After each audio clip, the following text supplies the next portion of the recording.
Një ushtar shqiptar gjatë luftës i shkroi nënës një letër. Nën, mos më qaj në varr, por në dritë, sepse aty do jem. Letra kur s'arriti në shtëpi.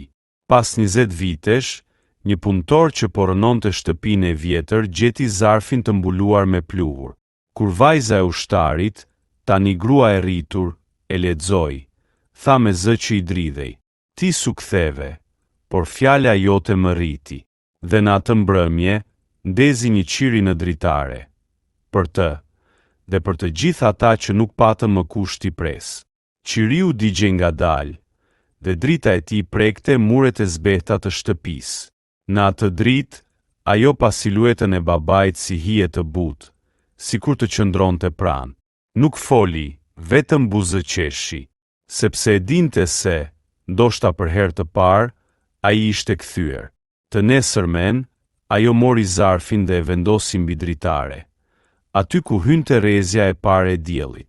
"Ja ku e ke dritën, baba," pëshpëriti.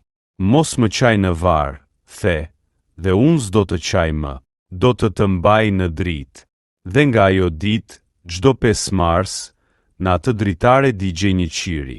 Njerëzit e fshatit kalonin dhe ndaleshin për pak çaste.